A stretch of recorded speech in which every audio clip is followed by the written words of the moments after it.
नमस्कार, दिल्ली न्यूज में आपका बहुत बहुत स्वागत है। चलिए देखते हैं आज की 25 फटाफट काम की और महत्वपूर्ण बड़ी खबरों को। पर इससे पहले वीडियो को लाइक करना बिल्कुल ना भूलें। रेखा सरकार की बड़ी पहल, प्रदूषण रोकने को इनोवेशन चैलेंज का ऐलान। विजेता को मिलेंगे 50 लाख। प्रदूषण पर काबू पाने और दिल्ली में वायु गुणवत्ता सुधारने के उद्देश्य से दिल्ली सरकार ने BS4 ट्रकों को BS6 मानकों में अपग्रेड करने हेतु 50 लाख रुपए की नवाचार चुनौती का ऐलान किया है।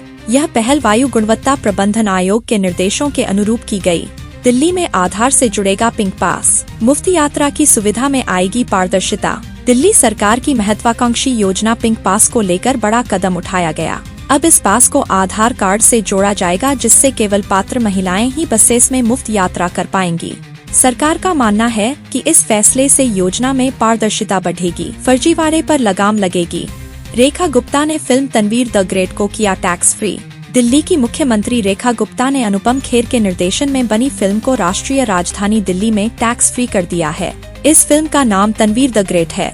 दिल्ली ऐसा ऐलान करने वाला पहला राज्य नहीं है। इससे पहले मध्य प्रदेश में भी फिल्म को टैक्स फ्री किया जा चुका है। सीएम रेखा गुप्ता ने व्यापारियों को दी गारंटी, कहा पुरानी दिल्ली के थोक बाजारों को नहीं किया जाएगा स्थानांतरित। मुख्यमंत्री रेखा गुप्ता ने व्यापारियों को आश्वस्त करते हुए कहा कि पुरानी दिल्ली के बाजार कहीं स्थानांतरित नहीं होने वाले हैं, बल्कि सरकार बाजार के पुनर्विकास को लेकर ब्लूप्रिंट तैयार कर रही है।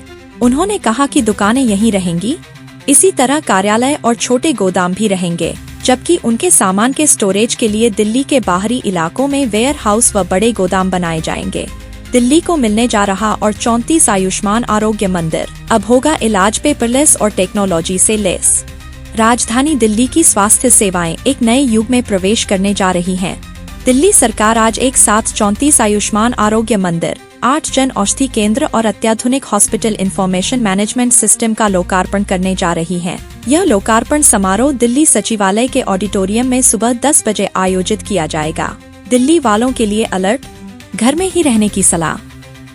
भारी बारिश के बीच प्रशासन ने दिया अलर्ट। राष्ट्रीय राजधानी दिल्ली में बुधवार की सुबह हुई तेज बारिश ने सराबोर कर दिया। लोगों को उमस से राहत मिली।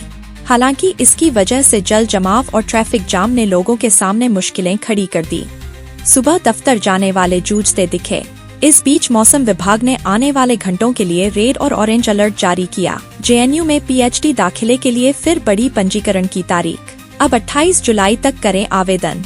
जवाहरलाल नेहरू विश्वविद्यालय ने शैक्षणिक सत्र 2025 से 26 के लिए PhD में दाखिले के पंजीकरण की तारीख को एक बार फिर से बढ़ा दिया है। विश्वविद्यालय प्रशासन के द्वारा जारी अधिसूचना के अनुसार अब इच्छुक छात्र 28 जुलाई 2025 तक ऑनलाइन आवेदन कर सकते हैं। दक्षिण दिल्ली में खत्म होगी बिजली की किल्लत, सरकार ने तैयार किया मास्टर प्लान। दिल्ली सरकार ने दक्षिण दिल्ली के लोगों के लिए बिजली कटौती से राहत देने के लिए मास्टर प्लान बनाया है। दिल्ली ट्रांसको लिमिटेड ने महरौली में 220 kV सब स्टेशन को करीब 10.26 करोड़ खर्च कर आधुनिक तकनीकों से लैस करने का निर्णय लिया है। दिल्ली सरकार के उपक्रम दिल्ली ट्रांसपोर्ट लिमिटेड ने महरौली में 220 kV और 66 kV के सब स्टेशन के लिए नए कंट्रोल एंड रिले पैनल लगाने और पूरे सब स्टेशन को है। दिल्ली के मेडिकल छात्रों को बड़ा झटका। जामिया हमदर्द यूनिवर्सिटी की MBBS और PG की सभी सीट्स इस साल रद्द। दिल्ली के मेडिकल कैंडिडेट्स को एक बड़ा झटका लगा है। जामिया हमदर्द विश्वविद्यालय ने इस साल के लिए सभी 150 MBBS और 49 PG मेडिकल सीट्स वापस ले ली। यह कदम 21 जुलाई से शुरू होने वाले डीम्ड विश्वविद्यालयों के लिए नीट काउंसलिंग से ठीक पहले उठाया गया है। दिल्ली पर मंडरा रहा बाढ़ का खतरा। हरियाणा ने बढ़ा दी टेंशन, खतरे के निशान तक पहुंचा पानी। दिल्ली में यमुना नदी का जल स्तर फिर बढ़ रहा है। CWC के आंकड़ों के अनुसार इस मौसम में पहली बार हथनीकुंड बैराज से 500 क्यूसेक से ज्यादा पानी छोड़ा गया।